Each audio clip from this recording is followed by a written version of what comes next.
along with Dan McDowell, and we're doing 3 to 7. Normally this time you hear the Hardline talk to Jim Montgomery, the head coach of the Stars.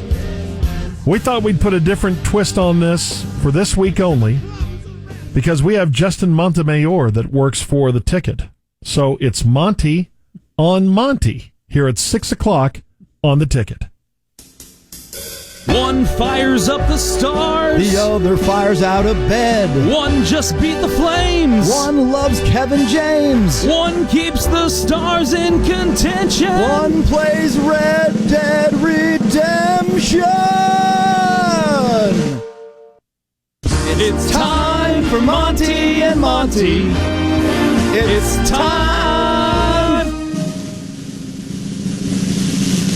for Monty and Monty.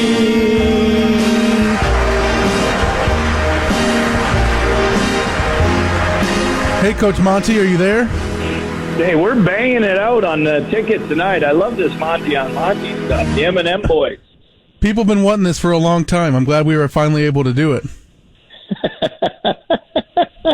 Well, it's awesome. So I guess my first question to you is, how do you think the Stars are doing?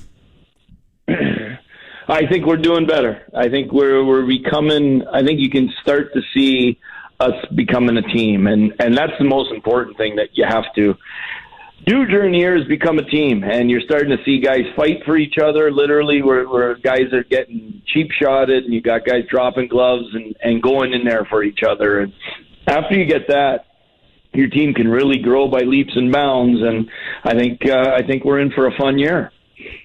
Yeah, win streaks are tight. They're tight. So this is your first year with the Stars. Do you like this gig? Yeah, I love this gig. No, that wasn't the question. I guess, do you like your job? Like, do you like being the coach of the Stars? Yeah, that's my gig. My gig is to coach the Dallas Stars, and I love it. I love the city. I love our fans, man. Our guys play great at home because we have great energy in the AAC. Thanks, Monty. Let's get some hardcore hockey questions, if that's all right with you.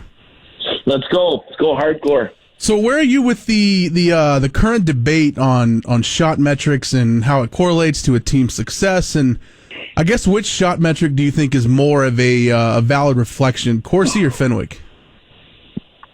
Well, after deciphering a bunch of algorithms and looking at the pros and cons of both the Fenwick and the Corsi, we've determined that we're not going to use either, and that we're going to think that our scoring chances that we keep are more prevalent to us knowing who's helping the Dallas Stars on a nightly basis.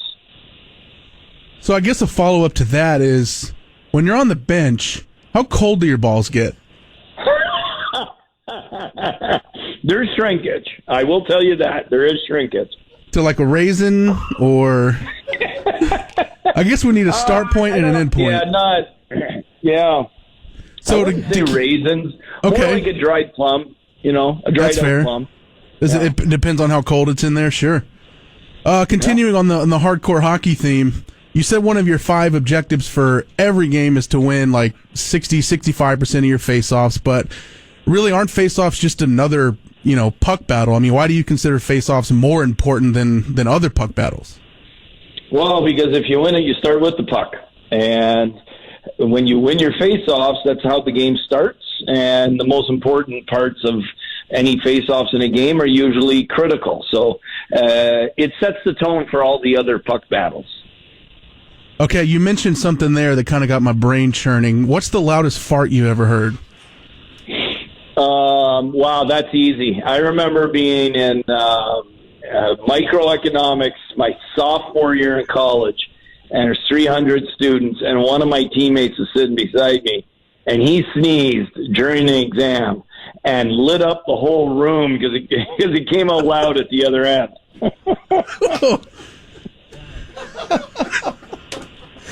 Who's the loudest? He went really 5 different shades of red. Who's the loudest farter you've coached? Oh, a guy named Peter White. That it was actually someone I played with. I mean, I don't think this guy ever chewed or put salt on his food. It was only pepper. Not only was it loud, but it was rancid.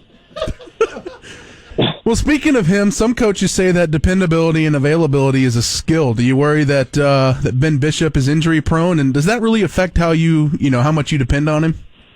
I don't think Ben Bishop is injury prone because he's really professional about how he takes care of himself. But with Dallas's, we have the second most travel in the league. That's why it's really important that our starter doesn't start as much as other teams so that we don't put him in a position to get hurt. The NHL over the last, 10, 15 years has seen so many great players come into the league at 18, 19, 20 years old. How's it possible to play at that level at such a young age? Athletes today are trained better, and they get the best skill development is better than we've ever seen, and the strength and conditioning element of how they become a more explosive athlete at such a younger age has allowed athletes at every sport, I find, but hockey in particular. And we have a beauty in Miro Heiskanen here who is showing everybody how talented he is already, just 28 games into his career. All right. Well, since you sound about as interested in this as we are, we're going to let you go. So I really wish this would have gone better, Monty, but we'll have to try this again another time. Guys, just give me one more chance. I swear I'll be better next time. All right, Monty. Practice and get back to us. Hey, thanks, guys. That was Monty That was great. on Monty. He was awesome. He was awesome. But Justin had to tell him at the end that he wasn't as interested. Yeah, that was the hardest one. He said, your answer led nice me to job. this question. What's the loudest fart you've ever heard? And he hadn't answered. Yes, he loved Yeah, him. he loved Monty, it. you Man, he it. loved you. He didn't like you guys. No, he hates us. He loved you. Yeah.